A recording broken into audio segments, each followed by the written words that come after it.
अस्सलामुअलैकुम वरहमतुल्लाहि वबरकातुहू। इत्तेहाद न्यूज़ में आप सभी का खैर मकदम है। मुल्क में बहुत कुछ आजकल गैर संवैधानिक हो रहा है। मुल्क के आईन संविधान को पसे पुष्ट डालकर मनमानी फैसले, मनमानी कानूनों को मंजूरी दी जा रही है। धर्म की आड़ में संविधान का गला घोंटा जा रहा है। पर क्या भारत आज भी डॉक्टर बाबा साहब अम्बेडकर के संविधान से चल रहा है या नहीं, यह सवाल भी उतना ही अहम है। अब जब लुलु मॉल में नमाज पढ़ने को लेकर हंगामा बर्पा किया जा रहा है और तरह तरह के हथकंडे रोजाना अपनाकर मजहबी तशद्दुद का माहौल खड़ा करने की कोशिश की जा रही है, वैसे भी भारत के मुख्तलिफ सरकारी दफ्तरों में यहाँ तक पुलिस थाने और अदालतों से लेकर जेलों में तक मंदिरों की तामीर की जा रही। क्या यह संवैधानिक है? अगर मान लिया जाए कि आज भी भारत एक धर्मनिरपेक्ष और जमहूरी मुल्क है, तो फिर हिंदू राष्ट्र का एजेंडा चलाने वालों पर कार्रवाई क्यों नहीं की जाती? और वैसे भी लुलु मॉल एक मुस्लिम ताजीर ने तामीर किया और निजी कंपनी में अपने मजहब के हिसाब से इबादत गाह या नमाज की जगह, इसी तरह कोई अगर हिंदू है तो मंदिर या फिर सिख है तो वो गुरुद्वारा वगैरह तामीर कर सकता है। लखनऊ के लुलु मॉल में नमाज पढ़े जाने पर विश्व हिंदू परिषद का कहना है कि उसके कारकुनान मॉल में सुंदरकांड का पाठ करेंगे। हाल ही में पीएम मोदी ने नए संसद भवन की छत पर पूजा पाठ की। हालांकि संसद किसी एक धर्म या एक मजहब को मानने वालों का नहीं है या तो धर्म विशेष का नहीं है। अब बाकी धर्म को मानने वाले क्या करें? क्या मुसलमान नए संसद की छत पर कुरान ख्वानी करें, सिख गुरु ग्रंथ साहिब का पाठ करें, ईसाई बाइबल का पाठ करें, पारसी अपने धर्म की पूजा करें, जैन अपने धर्म की पूजा करें, बौद्ध अपने धर्म की पूजा करें? जब सभी समुदायों के यानी कि सभी मजहब के मानने वालों के लोग भारतीय संसद के मेंबर हैं, तब इसमें भी एक ही धर्म विशेष की पूजा क्यों? लखनऊ का लुलु मॉल तो फिर भी निजी है और उसका मालिक भी मुस्लिम है। वो अपने मॉल में अपने मजहब की इबादत के लिए आजाद है, लेकिन देश का संसद भवन यानी पार्लियामेंट किसी एक मखसूस मजहब के मानने वाले लोगों की प्रॉपर्टी नहीं है। वह जितनी हिंदुओं की है उतनी ही बाकी बरादराने वतन के लोगों की है। तब वहां एक ही धर्म की पूजा करके दिगर मज़ाहिब को यह पैगाम दिया जा रहा है, यहाँ उनका कुछ भी नहीं है। ताज्जुब तो यह है कि यह सब सेक्युलर संविधान को ताक पर यानी कि पसे पुष्ट डालकर किया जा रहा है। संविधान के रक्षक यानी कि मुहाफिज बने घूमने वालों को संविधान की रूह पर होता यह हमला नजर नहीं आता। इस वक्त भारत के नए शेर भी देखे गए जिनके दांत बाहर आए, लिहाजा अब नए भारत के नए शेर कहा जा रहा है। कुल मिलाकर यही पैगाम मुल्क के दिगर मज़ाहिब के लोगों को दिया जा रहा है कि आप दूसरे दर्जे के शहरी बनने के लिए तैयार रहो। और क्या इस तरह वजीर आजम के भारत जैसे धर्मनिरपेक्ष मुल्क में संविधान को ही बालाए ताक रखकर सिर्फ एक ही मजहब की इबादत कर सकते, और वो भी संसद की छत पर? अब तो सवाल उठाना भी लाजिम है, क्योंकि मुसलमान भी संसद भवन की छत पर कुरान ख्वानी करे, क्योंकि भारत के दूसरे नंबर की सबसे बड़ी आबादी तो मुसलमानों की है। जब हर जगह पर जहां भी मुसलमान अपनी इबादत गाहों में इत्मीनान के साथ नमाज अदा करते हैं, वहां भगवा परचम लहराने की शरारत करते हैं, हनुमान चालीसा अजान के बदले पढ़ने के लिए मस्जिद दरगाहों के सामने जमा होते हो, अगर वाकई आज भी मुल्क का संविधान जिंदा है और धर्मनिरपेक्षता जिंदा है, तो फिर संसद की छत पर पूजा पाठ करना कहां तक दुरुस्त है? ऐसा सवाल भी अब पूछना भी लाजिम हो जाता है। भारत मुख्तलिफ मज़ाहिब, भाषा, जात पात, तहज़ुबों का मुल्क है। सिखों, ईसाई, दलितों के भी धर्म ग्रंथ यानी उनके भी मुकद्दस किताबों की तिलावत क्यों ना की जाए, क्यों ना पढ़ा जाए? कुरान, बाइबल, गुरु ग्रंथ क्यों ना पढ़ी जाए?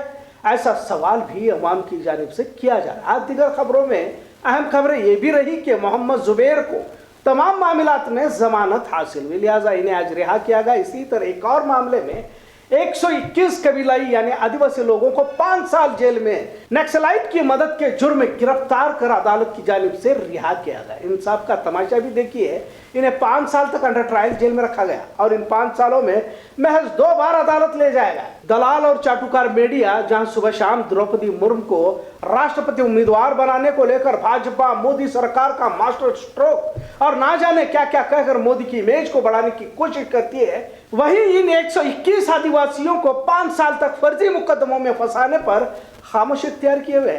इससे पहले आपने मुसलमानों के बारे में बारहा यही सुना होगा कि दहशतगर्दी के जुर्म में गिरफ्तार कर 4 साल से लेकर 15 साल तक जेल में रखकर अदालत की जानिब से बाइज्जत रिहा किया गया। अभी भी कर्नाटक के कई मुस्लिम नौजवानों पर दहशतगर्दी के इल्जामात लगाकर जेलों में रखा गया। कई साल गुजरे लेकिन कोई सुनवाई नहीं और कोई फैसला नहीं। उमूमन आदल इंसाफ की जबान में कहा जाए कि भले एक मुजरिम छूट जाए लेकिन कोई बेगुनाह को सजा नहीं होनी चाहिए, लेकिन भारत में आए दिन इस तरह के मामले देखे जाते हैं। भारत की आबादी में मुसलमानों का फीसद 14 बताया जाता है, तो यही जेलों में जाकर मुसलमानों की आबादी 20% के करीब होने की इत्तला हासिल हुई है। यानी मुल्क में जितनी आबादी है उससे ज्यादा मुसलमान कैद में है। इसके बाद दलित, पिछड़े तबकात और आदिवासियों की तादाद है। मतलब इंसाफ का कत्ल किस इंतहा तक जाकर भाजपाई संघ कर रहे हैं, इस पर सभी भारतीयों को सोचने की जरूरत है। आज कैंप शहरियों की जानिब से वाटर बोर्ड दफ्तर के सामने एहतजाज कर पिछले 20 दिनों से पानी की सप्लाई ना होने पर अपना मुतालबा पेश किया। वजह रहे कैंप के शहरियों ने तमाम पानी की बिल अदा करने के बावजूद भी पानी सप्लाई नहीं की जा रही। अगर आवाम बिल नहीं अदा करती तो पानी की सप्लाई फौरन काट दी जाती है, लेकिन अब भले ही लोग बिल का अदा करते हैं लेकिन KWS को पैसा जमा नहीं किया जाता। कहाँ गया लोगों का पैसा, क्यों बिल नहीं भरा गया, ऐसा सवाल भी किया जा रहा है। आखिर आवाम बिल अदा करने के बावजूद भी पानी की सप्लाई ना होने की वजह क्या है, और यह सब वाटर बोर्ड या CEO को खुद वजाहत करने की जरूरत नहीं है। क्या सब कुछ जानने के बावजूद वाटर बोर्ड के अफसरान की जानिब से नौटंकी की जा रही है, आंखें मूंद कर जानबूझकर बैठा जा रहा है। अगर जल्द इस मसले का हल नहीं किया गया तो DC दफ्तर के सामने बड़े पैमाने पर एहतजाज करने का इशारा आज दिया गया। बेलगाम जिला अस्पताल में एक बच्चे की मौत का मामला सामने आया, लिहाजा बच्चे के घर वालों ने जिला अस्पताल की लापरवाही और डॉक्टरों के लापरवाही को मौत के लिए इल्जाम लगाते हुए अस्पताल के सामने एहतजाज किया। इस वारदात के बाद एक बार फिर बिम्स पर सवालिया निशान लग रहा है। बेलगाम जिला अस्पताल को लेकर अक्सर सवाल खड़े किए जाते हैं। सहूलतों के साथ सफाई और दीगर मामलात में भी हमेशा जिला अस्पताल सुर्खियों में रहता है। एक बार फिर बच्चे की मौत को लेकर जिला अस्पताल के डॉक्टरों को कटघरे में खड़ा किया जाए। होन्याल गांव की रहने वाली सुनीता नाम की खातून 8 दिन पहले जचकी के लिए जिला अस्पताल में भर्ती कराया गया था। इल्जाम यह है कि खातून के घर वालों ने पेट में दर्द बढ़ने पर सीजरिन की मांग की थी, लेकिन डॉक्टर ने इस पर तवज्जो नहीं दी और बच्चे की मौत हो गई। ನಾವು ಹೊನ್ನಾಳದವ್ರಿ ಇವತ್ತು ಬುಧವಾರ ಇಲ್ರಿ, ಇವು ಮಂಗಳವಾರ ರಾತ್ರಿನ 2:30 ರಾತ್ರಿ ಅಡ್ಮಿಟ್ ಮಾಡ್ಯವ್ರಿ ನಾವು. ನೋವು ಆಗತೈತೆ ಅಂತ 8 ದಿವಸ ಆಯ್ತು ರೀ. ಈಗ 8 ದಿವಸ ನೋವಾಗಿ ಬಂದ್ರೆ ಇಲ್ಲಿ ಏನಂದ್ರು ಇನ್ನೂ ಟೈಮ್ ಆಗಿಲ್ಲ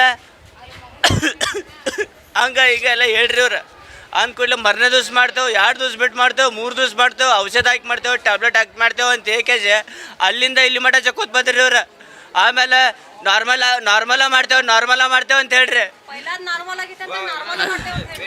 ಆಮೇಲೆ ಸಿಸರಿಂಗ್ ಮಾಡ್ರಿ, ನಾವು ಇದನ್ನ ತ್ರಾಸ ತಟ್ ಮಾಡ್ರಿ ಅಂತ ಹೇಳಿ ಅಲ್ಲಿಂದ ಹೇಳ್ಕೊಂತ ಬರತ್ತೇವ್ರಿ ಅವ್ರಿಗೆ. ಇಲ್ಲಮ್ಮ ನಾರ್ಮಲ ಮಾಡ್ತೇವೆ ಅಂತ ಹೇಳ್ರಿ ಅವ್ರ. ಪೈಲ ನಾರ್ಮಲ್ ಆಗಿತ್ತು, ಇದು ನಾರ್ಮಲ್ ಮಾಡ್ತೇವೆ ಅಂತೇಳಿ ಆಮೇಲೆ ಅಲ್ಲಿ ಆಪರೇಷನ್ ಥಿಯೇಟ್ರಿಗೆ ಒಯ್ಯೋದು ನಾರ್ಮಲ್ ಮಾಡ್ತೇವೆ ಅನ್ನೋದು. ಔಷಧ ಹಾಕಿದೆವು 4 ಸೆಂಟಿಮೀಟರ್ ಓಪನ್ ಆಗೈತೆ, 3.5 ಸೆಂಟಿಮೀಟರ್ ಓಪನ್ ಆಗೈತೆ ಅಂತ ಹೇಳೋದು. ಮತ್ತು ಇವ್ರಿನ ತಲೆ ಸ್ಕ್ಯಾನಿಂಗ್ ಫೆಸಿಲಿಟಿ ಇಲ್ಲ. ನಾವು ಹೊರಗೆ ಹೋಗಿ ಸ್ಕ್ಯಾನಿಂಗ್ ಮಾಡ್ಕೊಂಬರ್ದ, ಅಲ್ಲಿ ಸ್ಕ್ಯಾನಿಂಗ್ ಮಾಡ್ಕೊಕ್ ಹೋದ್ರೆ ನಾವು ಮಾಡೋದಲ್ಲ, ನೀವು ಹೊರಗೆ ಹೋಗಿ ಮಾಡ್ಕೊಂಬರೋಗ್ರಿ ಅಂತ ಹೇಳ್ತಾರೆ ಅವ್ರು ನಮಗೆ. ಮತ್ತು ಅದಕ್ಕೈತೆ ಗೌರ್ಮೆಂಟ್ ಹಾಸ್ಪಿಟಲ್. ಅವ್ರಿಗೆ ನೋಡ್ರಿ, ಅವ್ರು ಡಾಕ್ಟರ್ಗಳು ಅದಾರೋ ಏನು ಹಚಾಮತಿ ಮಾಡತ್ತಿರೋ ನಮ್ಗೆ ಏನೂ ಗೊತ್ತಿಲ್ಲ ರೀ.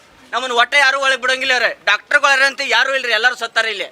ಎಲ್ಲರೂ ಕಲಿಯವ್ರಿ ಇಲ್ಲಿ, ಎಲ್ಲರೂ ಕಲಿಯೋ ಹುಡುಗರನ್ನ ಎಲ್ಲರೂ ಹಜಾಮತಿ ಮಾಡೋರನ್ನ. ಅವರು ಸ್ವತಃ ದವಾಖಾನೆ ಹಿಡ್ಕೋತಾರ ಇಲ್ಲಿ ಹೊರಗೆ.